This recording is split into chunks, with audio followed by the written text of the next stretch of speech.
All right. Hello to the folks just joining us. Let's give it one more minute. We'll let a few more people hop on and then we'll get it going.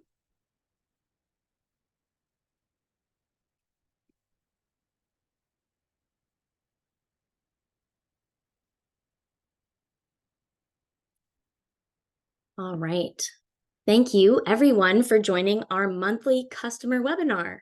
This session is for our electrical users to get a chance to work directly with our customer success and product teams. We'll demonstrate features, go over updates, and answer some of the common questions that we hear. We'll also be taking questions live today, so please submit your questions through the Q&A function. If we don't have time to get to your questions by the end, we'll follow up after the webinar through email. And here is a look at your dedicated Evolve customer success and product team who are on the call today. And just as a reminder, this webinar is being recorded and we will forward the recording to all registrants. You can also find more webinar recordings and demos on our YouTube channel. And with that, I'm going to pass it over to our Director of Product, Adam Heon. Thanks, Marina. Yeah. All right, so let's share my screen here. So what I want to cover today is the 7.2 update. So we did a little bit of that last month. The update was actually released beginning of this month. So that's now available on our downloads page. Here are the installers. And then just as a follow-up from last time, just remember the upgrade instructions will contain any notices or things you need to know when upgrading. I'll go through these in a little more detail in a minute. Then, of course, the release notes can be found as well here. Something to note with the release notes, we did add a new page in the documentation. This is going to be an active page that will contain any known issues, bugs, whether it's Revit or Evolve. And then we can give some information on if there's a workaround or solution for it, when the fix will be expected or what the status is, and any other important information you may need to know. So just note that that link can be found within the release notes, and this page will stay active. So it'd be a good good page to bookmark. All right, so let's get into the 7.2 release. Let me just pull up the chat on my other screen, just in case anything comes up. Okay. All right, so starting with the upgrade notices. So spooling config data format was updated, so the settings will change on that, but it really shouldn't impact on the electrical side because there's really not any major default settings. I think that would be impacted here, but just know that those settings will change. Your parameter sync system rules have changed. What you'll see now when you update and you go into parameter sync, and this is only the system rules, but basically the grayed out rules that come into a project for a new project, there's only going to be 3 of them. Previously, a lot of these up here were also system rules. I'll talk a little bit more about that in a minute and what that means, but just note that the new sync rules are a lot less. The new system sync rules, there's a lot fewer of them than there were previously. So it references a batch file. Again, I'm going to talk about that in a second and what that kind of means for the end user. Then we'll cover that. So the third thing here, we introduced an update in 7.0 to try to support user pathing. Basically, anywhere you define a file folder path, if you had a system where your user path was networked and shared,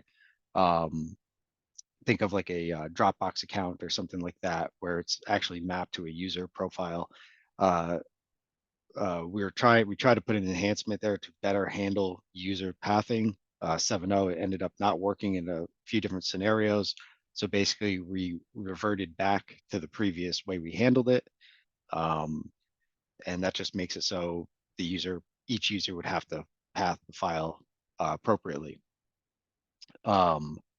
So the issue that can occur with this is if you had a user path established when you upgrade to 7.2, it'll actually contain a value of something like this in it, and you'll get an error depending on what you're using that'll say cannot find the path. The fix is just repath the directory, and that'll correct it. So just think about it in terms of workstation settings. If you had a path here to one of these that was a user path, you may get an error when you open up Revit. It'll call out what the feature is and the issue, but when you go to it, you'll see that user path extension in there and it would be invalid. Last thing here is the disconnection of the Foresight integration. So basically, the tools to upload model information to the Foresight website will be a separate installer going forward. So this was just note that those who are using those connection tools, they will no longer be in this update. So that'll be in a future release. All right, so that covers the upgrade notices. I will just reference a few of the known issues in 7.2. This recently came up. The Smart Bend multi-trim, the level will become it basically comes in null when you use a Smart Bend multi-trim. So the bend families, those two-piece bend families won't have a Revit level associated with them. So this will impact scheduling and filtering. We'll have this addressed in a hotfix, but just note that it's an issue. You can certainly find these bends that have this condition with like an element filter or colorizer to identify them. Um, and for now, you would have to use a different parameter to schedule them.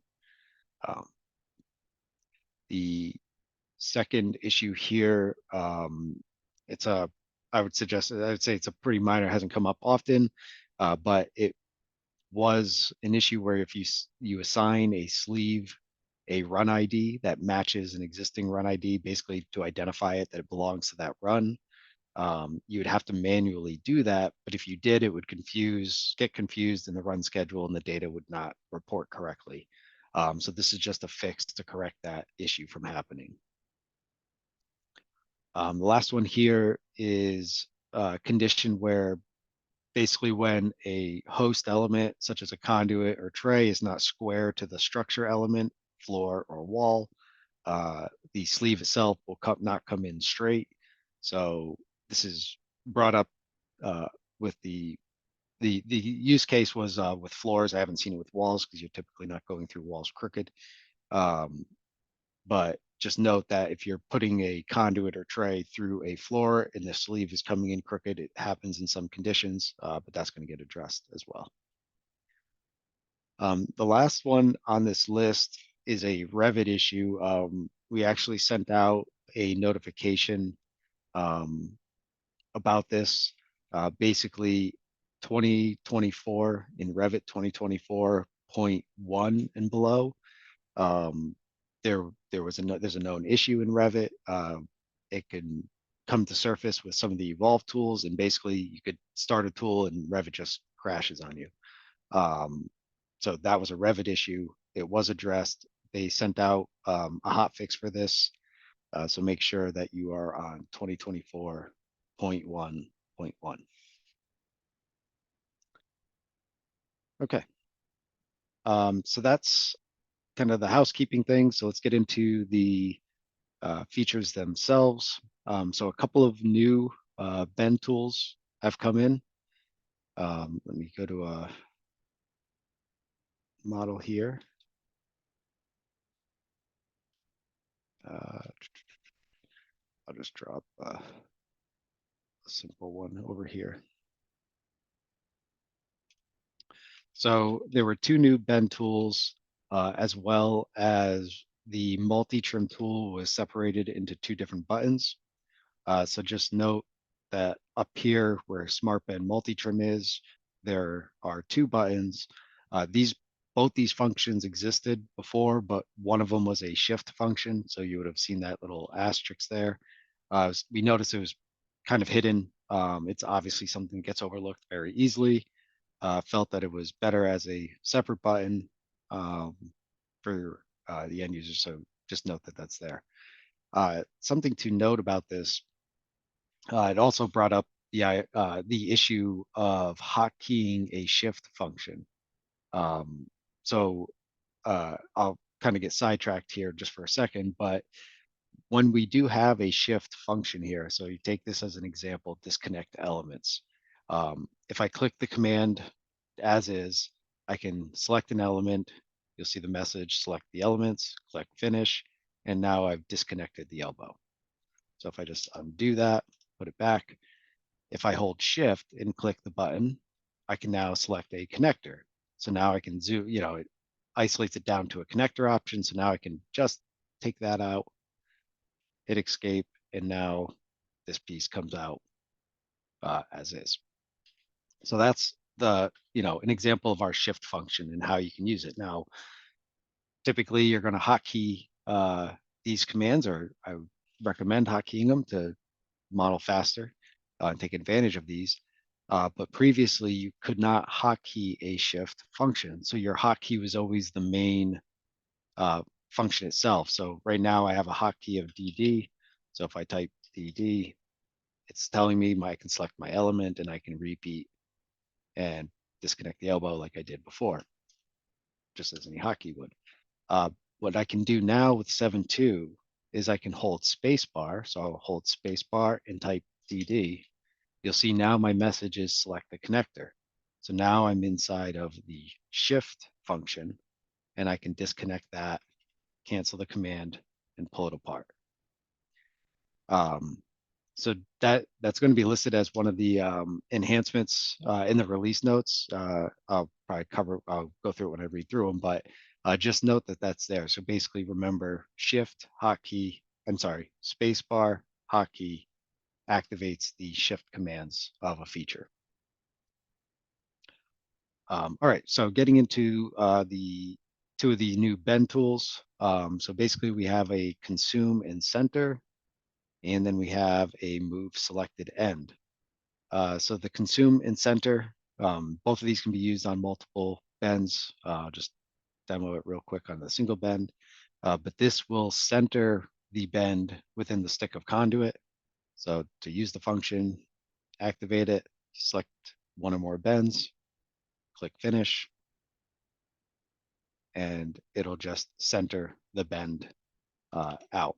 So this will work on any bend family. Obviously with offsets and kicks, you're basically looking at the straight ends, the distance of those straight pieces, whatever they are, that's what we're shooting for to be equal.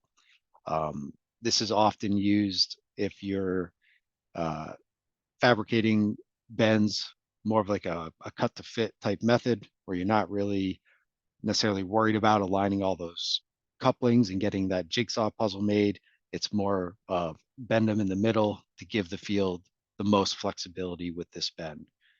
Certainly it could be used in other scenarios, and when you're turning corners like this, to start getting them roughly centered and work your way in. So certainly get more complex with it, but nice little quick tool there.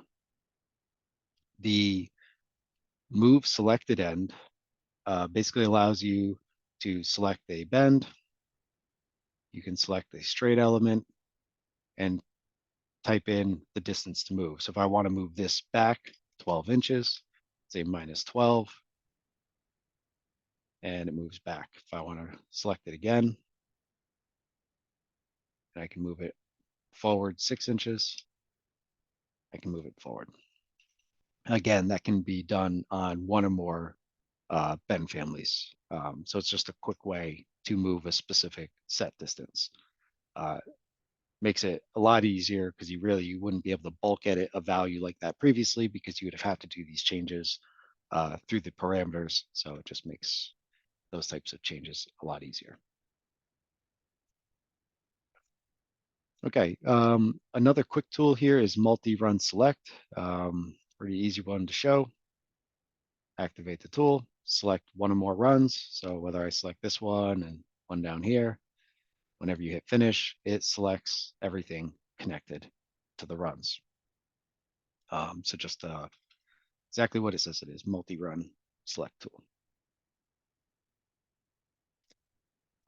Part encoder, I covered this last month. I think I went into a little more detail here. I'll go over it again towards the end, just to cover what the tool is and how it's layered in. It's definitely a more complicated tool. It makes sense based on the why it was introduced and why we made it with some of the previous families we had. So I'll get into that after. The view selector is a very just kind of basic tool, not really intended to do great things, but just pick a view and open it. I'm just going to keep it here. So that's just a minor little quick tool. I'll talk about a few of the improvements and changes. I don't think I need to really demo too many of them. This is the one I mentioned about the space key serving as a shift function trigger. That's what that means. Kick 90s are now supported with the align bend tool, which is the one up here. So you can use that on kick 90s. There's a refresh cable button within the cable schedule. So now you can, if you've changed, for instance, device ID and you need to refresh the data, you can do that through here. A couple of the shared parameters of the run schedule parameters, segment ID and the segment length, are pushing to nested elements. So that was just an issue that was brought up. That's going to be impact for scheduling purposes. All right, getting into some changes. The batch configuration file, I'm going to talk about that in a second in a little more detail. Just going through some of these. A lot of these are quality of life, little improvements. Let's see, just going through these. A couple of, I guess, notes that were corrected. With 7.0, the object reference error that would happen. It's in here right here. That was corrected. So if you experience this, then the workaround was creating a new 3D view, unhide all your elements, and it would correct the issue. But that's been addressed. Also, the other one was the multi-trim infinite loop. Basically, if you used multi-trim with pre-selection, it would go throw an infinite loop. You'd have to close Revit. That was fixed. Both of these will be added to the documentation page over here. They just haven't been put up yet. Let's see.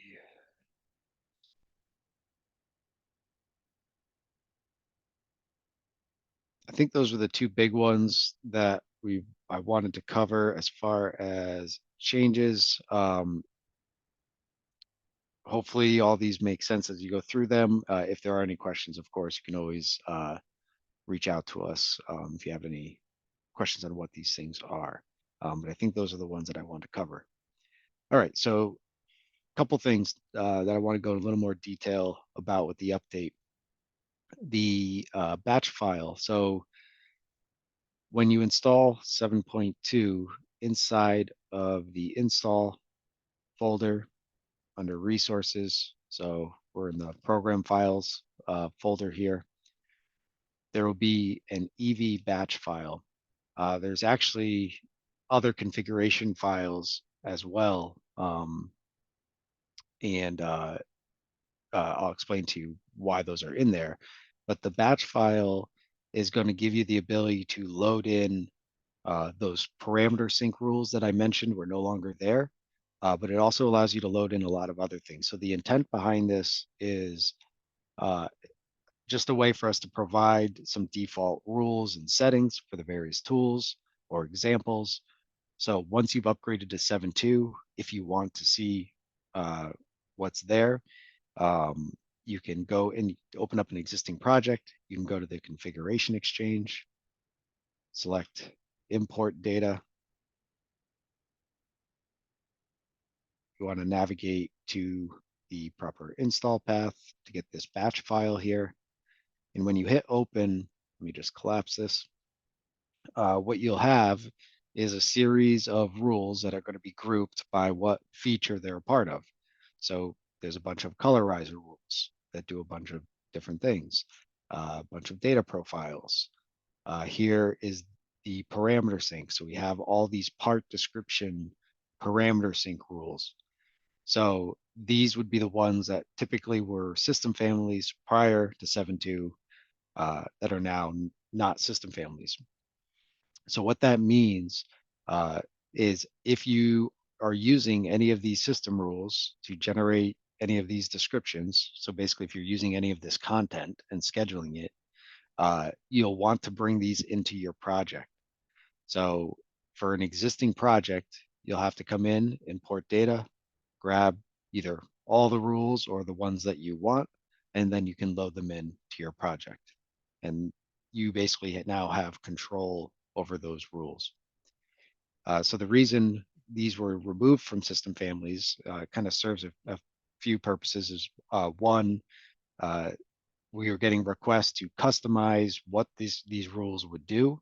And everybody wants something just slightly different. So it really didn't make sense to have these kind of locked out of uh, use. And also there was no way to shut a system rule off. So if you wanted to use one of our pieces of content that work with this, but you want to make some changes, you potentially could make conflicts or have issues there. So it really just gives the end users full flexibility on how they utilize these tools in our content. We build this out because this provides a lot better uh, description abilities to content, especially because all of this stuff is very parametric. And there's a lot of different options. So making Revit family formulas to solve those problems are very complicated. Um, Something like this makes it a lot easier to manage and also uh, make adjustments to. So that's kind of the why that it's changed and how you would uh, get this back into an existing project. Now for new projects, so if I just start a new project and I will not use the evolve template, I'll just do generic Revit template here. What you will notice is with 7.2, we will actually load in a lot more configs than we had previously. So if you were to open this up and you go to, I think color, well, no, sorry. If you go to hangers, so all the project level configs, you'll get a whole bunch of uh, hanger rules that come in automatically to new projects. So this was just a Revit template. So all of these additional config files that were not previously there are being used as default configs for new projects. Um, also, if you were ever to use a restore to default, those are now your default configs. Um, so so new projects basically get a lot of different examples of different things. It just acts as a great starting point. Now, the way this system is set up, once you're comfortable with those types of settings, you want to make your own, you want to tweak them. Obviously, you do not have to live with these defaults. You can make your own. So just remember within workstation settings, you do have the ability to network your configs. So that would allow you to say, uh, these, 3 or 4 hanger rules are our standard rules that we want new projects to have, that type of thing. So you can certainly set this up to be your own defaults. But the goal is to provide new customers or anyone that's not familiar with some of these tools a good starting point. Uh, so on that same topic, so we've talked about the configuration exchange. This is bringing in uh, the various features like parameter sync, colorizer, those types of tools. The project level features like supports, those are coming in through those default configs. The third thing that we've also introduced are some user updates, user controls like grid states and the selection filters. So a grid state, if you're not familiar, is basically whenever you're inside of any evolved grid. So if we took family browser, for example, and I go to a grid view, I'm in a grid. Every grid has a grid state. It has a default state. This is probably the default state for the family browser. You could certainly modify it, save it, reorganize it. You have options here. This allows you to have different, basically, profiles for your grids, and you can have one or more. Whenever you make a modification to a grid, that is a user state that is by user. So every user can have a different grouping, sorting type of thing within their grid because everybody wants to see it differently. That file can be found within the app data roaming evolve electrical. There's your grid state. This just automatically gets created and saves all those settings. So with 7.2, any existing customers upgrading, you won't see this change at all because you'll have your own grid state and that's the state it is. We don't reset that on you. However, you can reset it yourself. You can go to workstations, you can go to reset workstation settings and you could reset your grid states. Or you can always come into here and delete this file. You could rename this file and keep it and then just see what the new ones are. And you could always kind of reset them back if you needed to, if you do spend a lot of time making grid states. But one of the things we did with these new grid states is try to standardize the column order, some conditional formatting, some things that some quality of life things, just to make some of the tools a little more consistent.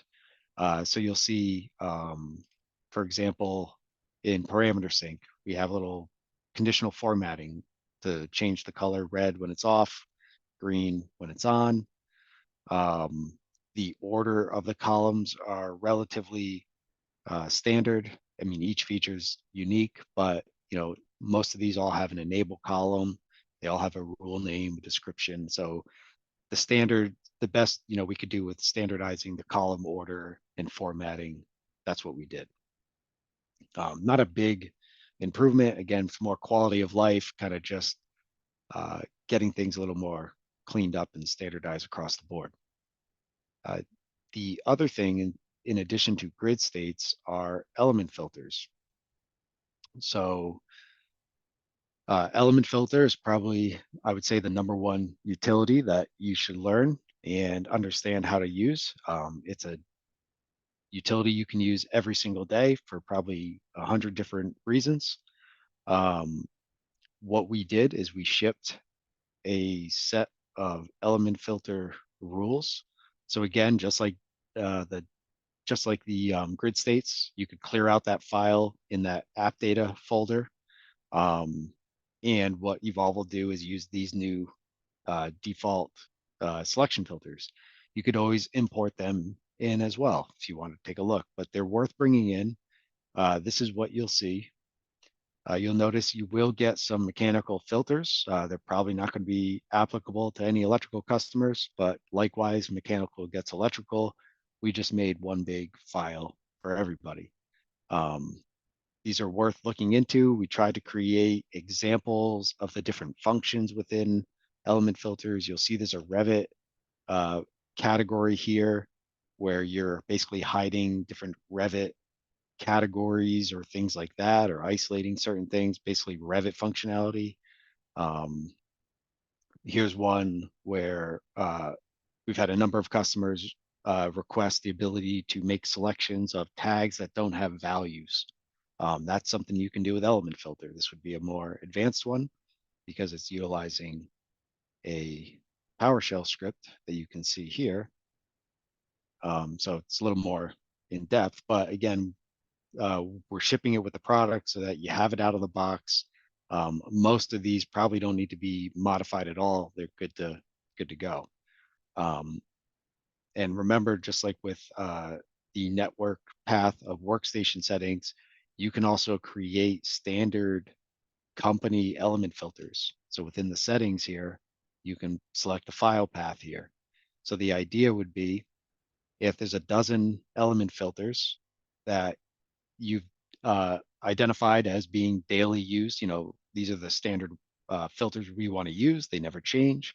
You could even standardize hotkeys for them across the board, set those to your network path, and basically those come into the every user's workstation, and they're not editable. They'll look like a little blue line, but they're system rules at that point.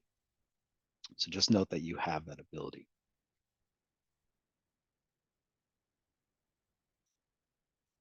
All right. So that's, I think, a lot of the housekeeping stuff for 7.2. Not a tremendous amount of new things, but definitely a lot of quality of life improvements that we've made. Okay, so one of the last things that I wanted to go through, I think, is the part encoder. So let's back up and I'll give some context to this. Again, I won't go into the detail I went to last month, but I will review it again for this because of the types of tools it uses. The reason for creating this tool was this was really a tool that has existed for quite a while, but it was uh, a hard-coded function inside of Evolve, and it related to bends, hangers, duct space templates. The purpose of it, the way you would have used it in the past was you look for Evolve configuration ID. It often would come up for scheduling purposes. So the way that our schedules work by default is by Evolve configuration ID. So these were always being generated. Specifically for conduits, that's going to not be changed. We did not impact that at all. So that'll remain as is. But nonetheless, we use the concept there. Where it came in, where we started getting feedback was related to how we apply it with hangers. With 7.0 and prior to that, we identified the variable parameters within the hanger families that would be used to identify it as a unique part. And that was hard coded in, and that would act the same way. So it allows you to say these three hangers are the same because they have the same rod length, strut length, etc. So we started getting requests saying, well, it does evaluate this, but it doesn't evaluate this. And, this hanger has a beam clamp, this hanger has a blue banger, but they're coming in at the same number or vice versa. I forget if we were evaluating it or not. But at the end of the day, it identified that we need to allow some customization here. So as an end user, you can determine what makes this item unique. So this is where the part encoder kind of was born from. So instead of trying to change it and make everybody happy, we decided to make it into a configurable thing and you can adjust it. So I'm going to show a couple of quick examples of how we implemented it. Oops, this project doesn't have it. I also want to talk about an error that you might get with this. So let's start with a new project, sorry. So when starting a new project, Evolve will load in the hanger rules. So basically any project going forward, these hanger rules will come in and this will still function as it normally would. When you open an existing project for the first time with 7.2, these also will come in. Just note that the configuration ID will be different with 7.2, meaning that if you model the hanger with 7.0, let's just call it a 2-foot trapeze, and then you update to 7.2 and you model that same exact 2-foot trapeze somewhere else, it will have a different configuration ID because some of the parameters we're evaluating have changed and the way we evaluate it has changed. So if you have an existing project and you're utilizing this, make sure you do a refresh on the project. It's going to recalculate the hangers. It's going to give them new configuration IDs, but they will be completely in alignment there. If you don't do a refresh project, basically you just have a state in which some hangers have some configuration IDs in some areas, and then the same hangers could just have different IDs. So just note that that can happen. So what we did, getting back to this, is we created 2 different rules. And the reason for this is to show how this can be customized. So the idea is our hangers with hardware are our most detailed hangers. They have the square washers and lock washers and what have you all around the strut. The hangers with no hardware are missing all of that, so they're less detailed. Typically what we see is if you're trying to quantify every part and piece, you're going to be using these. If you're less worried about that, you're going to be using these other ones because they act faster and they move faster. So for performance reasons, these would be the fastest working ones. So with that, there are 2 different data profiles. So the part encoder is driven by a data profile. And again, I'm not going to go through to the extent I did last time, but the data profile basically gives me the ability to identify what elements I want to run it against through an element filter and what parameters I want to evaluate. So just a quick way to look at this is if you look at the hardware profile here, I have 34 parameters identified. The no hardware, I have 22. So I have 12 less parameters that I'm looking at. And what those mainly are is if you look, I'm evaluating the rod attachments here. So I have the beam clamp, the rod coupling, etc. On this profile, I do not. So what that means is with the no hardware hanger, if I model a 2-foot trapeze with a beam clamp and a 2-foot trapeze with a rod coupling, they're going to get the same exact ID. Because I'm not evaluating the upper attachment, I don't care. It doesn't impact the way I fabricate it, for example. Likewise, on the other one, every little change to that hanger will determine uniqueness. So that 2-foot trapeze with the beam clamp would have a different number than the one without. So hopefully that all makes sense. Again, what it allows you to do is really customize what gets evaluated. Again, what we've seen is the more standardization you can make with these types of assemblies, usually the less variables you have to really look at. I've also shown examples of how to generate catalog numbers with parameter sync, which relates to this. So those types of things, when you layer them in and you have the standards in place, which can limit the amount of variables, these types of tools become more and more effective. So that's probably where I'm going to leave it. I definitely will go into more detail if there's more questions. Certainly post those here and we can talk about it in more depth. But again, you can go back to last month's recording and kind of get a little more in-depth review of that function. Last thing to note on this is, let's see, I think I made the example here. You may encounter a warning or an error message, which should pop up here. All right. So the message here is telling you that there is a data profile which does not exist that's defined within the part encoder. The way this message would happen is basically if you start a project with 7.2 for the first time, like I did with this project file here. If you come into here and you look at these data profiles and you delete them out manually because you don't know what they are and you don't want them, what I've done right now is I basically invalidated my encoder rule. So when I open this up, you'll see it's in an error state because it cannot find this data profile. So that's what the message is telling you in this project. It's basically the data profile is not there, but you have a part encoder rule that's referencing it. At the end of the day, it'll just keep working, or everything will just keep moving forward. The configuration ID will not be generated because there's nothing to generate it from. If you get that error and you want to correct it, you can go to your configuration exchange. Again, go to import data, navigate to that batch file, and let me just collapse everything. Under my data profile, there's my two part encoder rules here. So you can bring them in there manually. But again, Evolve will bring these into your project file the first time automatically. So you'd have to go in and actually delete them out for that to happen.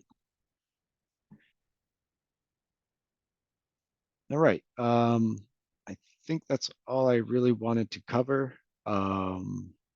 Just go through these real quick. If there are any questions, I think I have one more example that has come up recently a few times that I will show with one of our um, use cases for parameter sync. One more thing to note here. Some changes with the title blocks. Should be not a big change here, but just note that does look different. When you do install the update and you go to the families file, you're going to see all those title blocks are now gone. There's just one title block family. This is basically a template to make a title block. When you open this up, it's basically going to be a parametric title block with one view window that's not configured, like this. So it's parametric. It will do all the different sizes. It's good title block. But the reason all those sizes were deleted is because they were previously set up to align with the project template we shipped. So inside the resources folder is the EE project template, which a lot of people will start with or keep using. That already contained the title blocks. So it's just kind of a confusing thing where if you brought these title blocks into an existing project, they wouldn't work properly because the view templates would never exist. So there's really no reason to allow anyone to bring those in like that because all it does is create a case where it doesn't work properly. So kind of forces you to make your own title blocks or start with our template. So if I start a new project with that template, this is pretty much unchanged. You still have all the title blocks. Actually, I'll show the one change I think we really made. So you'll see here, all the title blocks you're used to, they're still there. They're still basically configured the way they were. The only other change we made to this template, and it's kind of more of a way to manage view templates. Oh, we did not make it into this one. We did it with mechanical. It will come into this next one. Let me just show what the change is so you can, because I think it might be something worth doing. So a common issue and a topic we've covered in the past is dealing with view templates and creating views and schedules with our sheet tools. So one of the changes we did as far as like a standard naming convention is with view templates, identifying them with some type of prefix as what they are. So this is a schedule view template. This is a plan view template, whatever the use is. I haven't seen really anyone doing this. It might be something that people already do, and I just wasn't aware, but I think it's a good way, especially with our tools, that when you're configuring a title block, it makes it a little easier to kind of identify any potential issues and helps you align what it is you're configuring. So as an example, when I'm clicking on this and I see that this is a 3D view, I can expect to see that this is a 3D view I'm trying to create. When I have a schedule here, I can identify that I'm assigning a schedule template and I'm trying to create a schedule. Doesn't obviously fix or prevent all errors or the same errors, but it's just another, again, way to standardize, naming conventions and help you have a better defined process with less chance of error, I guess, is what I'll say. All right. So I guess we have a few minutes left. I'll kind of go through one of the sync rules that we've come up with. And I'll answer any questions. So if you do have any questions, please go ahead and post it and I'll try to get to it at the end. Let me just close out a few projects here.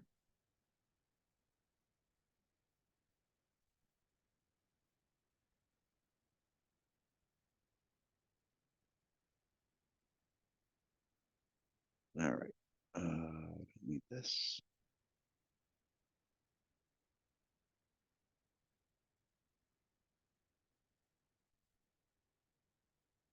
All right. So really, I want to cover the data table. I see a question. Okay, so kind of right on topic here. So questions coming up. When will estimate point loads come to electrical? I don't necessarily have an answer for that, but we are going to work towards that, and I'm going to show kind of how this may get implemented. I'm not to say it will be exactly the way I'm going to show it here, but it's kind of along these same lines. And actually, you might be able to take advantage of some of this today. So I want to talk about data tables. I'll explain based on the example I have here, and I'll explain how this relates to the point load. But a data table in Evolve is a project level lookup table. It can be used on based on the various utilities like parameter sync, data profiles, basically any tool that has PowerShell in it, you can access this data table and make it a lookup table. So there's a few reasons why you'd want to do this. Again, I have this example mocked up here, which will resonate probably to everybody. But beyond just doing something above and beyond what Revit can't do and is very usually you have to do in Excel, it's also can be used within family creation. So I'll try to come up with some examples in the future for this, and we'll probably start seeing content come from us like this. But one of the downsides of family content and having family level lookup tables is that if one of those variables changes by project, it forces someone to modify the family at a project instance to cover a new change in a table lookup. So a family can have this lookup table, which is fine, and it serves its purpose, but there are times where it makes it very difficult to modify.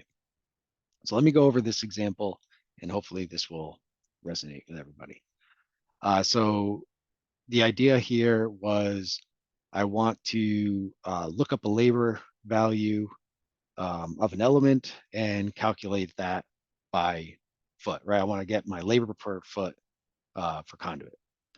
So if I go into parameter sync, I have this rule here. It's a simple rule. Element filter is just grabbing conduit and flex, and it's all run by this script. So the script is pretty simple to do. Up top here, I've defined my two variables that I want to evaluate, basically my evolve description and my length. My description is going to identify what I'm looking at, my size and type, and then my length will obviously be what I'm going to multiply by. The last part here is my lookup rule or my formula. Basically what it's doing is it's selecting my data table here. So you'll see down here is a data table. You can configure this and select which table you want to reference. And once you enable it, it gives you the syntax to use. So it's basically use this table, find the description column, make it equal my description variable, which is evolve description. And then I want to return my labor column. So if we look at the table itself, and I edit this, it's nothing, it's 3 columns. I don't even need this column. It's just, there's my description. You'll see all my sizes, and then I just put 1.1 for a labor. So basically, when you find this, return this, and then what does it return? There's my lookup value. So that goes right to there. And I'm going to multiply my length times my labor. And at the end of the day, what that looks like, and I'm just writing it to my comments field as an example. I have a conduit here. It's probably going to have a value there somewhere. So there's some value there. As I stretch that out, that value gets calculated. So basically I'm multiplying 26.4 by 1.1, and I get a value there. So that could obviously be to a number parameter. You could sum it. You can do a million things from there. But the concept is it's a project level lookup table. If for some reason this project, the labor rate changed, or you wanted to have to labor floors 5 through 10 one way and floors 1 through 5 a different way, you could modify a sync rule and add that condition and do a different calc. There's a lot of different ways you can do it. I know as I'm describing this, it's not so simple just making those, but the potential is there. And this type of a rule is part of the default rules that you can bring in. So everything I just showed, you can bring that example rule into your project. So how this relates to point loads. So one thing, and this has been with 7.0, but with 7.2 as well, inside the resources folder is a Excel file. This Excel file contains a list of every part and piece that is in the Evolve library. So every nut, bolt, widget that we have that comes into your bill of material is listed here. So what you could essentially do is once you add a weight column here, now we can do a lookup of the part, the weight, calculate it by quantity, by length. That will provide a method to calculate weights. So you could do this today. I mean, out of the box, you could take this, import this into a data table, add your weights. If this is something you want to do, you don't have to weight everything. Just weight, the 90% of the elements you draw, which is probably strut, pipe, and some various fittings. So it's probably not a lot of quantity of elements. Certainly sizes come into play. But you could do that today. And essentially it's a lookup table, and you could see how that could layer in. So again, doesn't mean that's how it will be integrated with electrical. I don't have an exact answer for that. But I suspect that's what you can kind of anticipate seeing and how to accomplish it. Because at the end of the day, the weights and all that stuff, we don't want to make these values stuck in there permanently. They have to be configurable. All of our components are, or a lot of our components are generic in nature. So with whatever values we put in there, they're not going to always be right. So we have to create this in a way that is flexible. So yeah, so hopefully that makes sense there. I see another question here. With the multi-run tool, if a run spans multiple levels, say P1 to level 3, does it select only what is shown in the active view, or will it select all levels?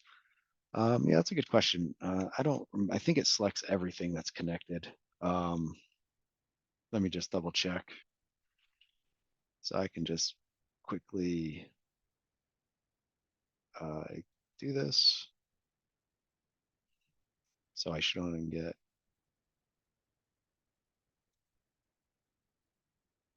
1, 2, 3, 4, 5. I get 9. So it's everything connected. That's connected to the run. So it goes across beyond your view.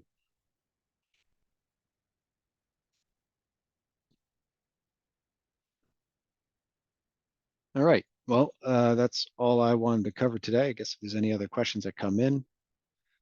Can we demonstrate auto dimension? So I think we're referring to the quick dimension tool here. I can certainly demonstrate that. Yeah, let me see if I have a better model. All right, we'll do this. So the quick dimension tool is initially built to dimension like system straights, tray, conduit, duct pipe. Uh, the I'll kind of get the high level points here. I won't go into in depth every piece because we don't have enough time, but basically at the end of the day, you can select a dimension style that you want to use. You have a few different methods to choose from in relation to how it dimensions against the system, whether it's to the center, edge, or center and edge, depending on the shape. Your options here allow you to also select edges of elements. So I can select, the idea would be if I was going to dimension a knockout pattern on a pull box, I have a series of straights and then I have the edges of the box itself. So when it says edges here, it's basically referring to an edge of an object, a straight detail line, a reference plane, or not a reference plane, but a surface of an object. And then the ability to select a linked model is here as well. So if you want to dimension off of a wall. So the options here are basically, if you have them enabled, it prompts you to make those selections. It doesn't mean you have to make them, it just prompts you for them. So if you don't want to select these things, you can just uncheck them. It just basically saves a click. If you're testing this out, just turn it all on and try it out. Basically, the workflow is start the tool, and follow along. So select the parts. So if I want to select a few conduits here, I also have the ability to select a grid line, but you'll notice I cannot select the wall yet. I can only select system families, grid lines, reference lines, things like that. So once I'm done there, I can hit finish. Now it's my individual references. So now you'll see I can select all these edges. So if I want to dimension it off that wall, I can click there, hit finish. And now I'm going to place the handle. Where do I want it? So I'm going to click right here. And there's my dimension. And then it just stays active. So again, you can use the enter key, click finish, select, pick a point, make a dimension. So hopefully that goes through it.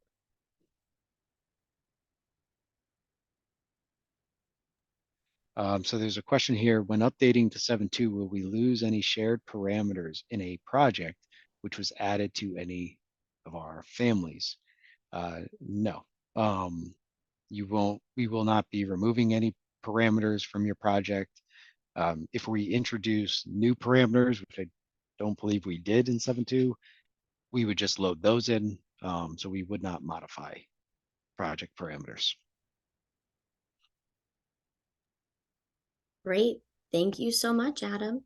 And thank you to everyone for attending our webinar today. I hope that you found the information valuable. Please make sure to follow us on social media so you can keep up with all of our upcoming webinars. You can also find past customer webinars and more feature demos on our YouTube channel. As a reminder, this webinar has been recorded and we will send out the recording in an email to all registrants. Thank you again, everyone, and have a great day.